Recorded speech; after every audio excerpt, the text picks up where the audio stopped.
از غیری تو دیده بسته داریم ای دوست.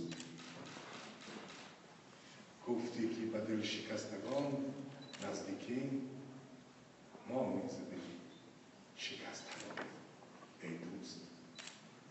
چون بزم امروزه با غزل زیبای یک دوستی شاعر شهیر و شناخته افغانستان، دوستی ارجمند عبدالغفار آرزو آغاز شد، به اختیار با حافظه من این ربایی پیش نظر آمد که منظور شما و یکایک شما را و مناسبت این رونمایی تبریک می‌نمایم. تاجیکستان ای کهن منظومه سبز خراسان، یاد یار مهربان جاویدان بادا. بوی جوی مغریان جاویدان بادا. جاویدان بادا سرودت چشمهای چند عودت، چشم سارانت خروشان را کوهسارانت درفشان. ای کهن منظومه سبز خراسان تاجیکستان، از حریم با یاد یار مهربان پرواز کردم. بشنو از می را به آهنگ دیگر آغاز کردم. در هوایم هفت اورنگ محبت جاودان جاری است.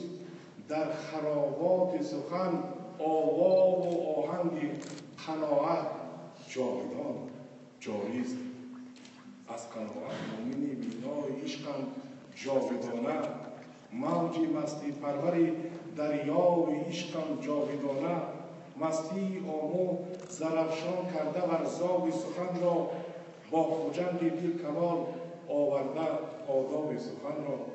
ای کهن منظومه سبز خراسان تاجیکستان، یاد یار مهربان جاودان بادا.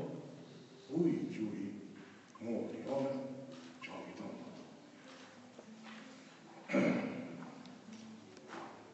خانمان و جنابان، عالمان، دانشمندان و شاعران فاضل، بایستی افتخار و شادمانی است که در این روزهای بهاری در عرفه تجلیل جشن شاعری بزرگ و متفکر توانا مولانا عبدالرحمن جامی که با تشبث سرور دولت تاجیکان محترم امام علی رحمان در سراسر کشور قائم می‌گردد، رونمایی کتاب نبی عبدالغفار آرزو لبخند خدا برگزار می‌گردد.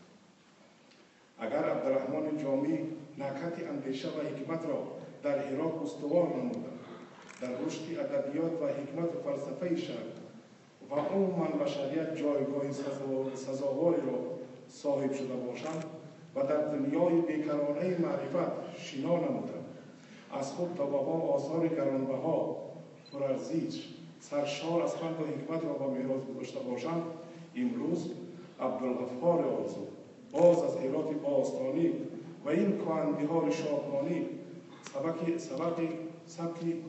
سبق پیشانیان آموختند. از این باب معرفت جهان عاطفانه خویش را وای گرداندند. گلبرگ تازه را همچون ارغمان دوستی از اشعار عارفانه و عاشقانه برای دوستداران کلام بدیع پیشنهاد کردند.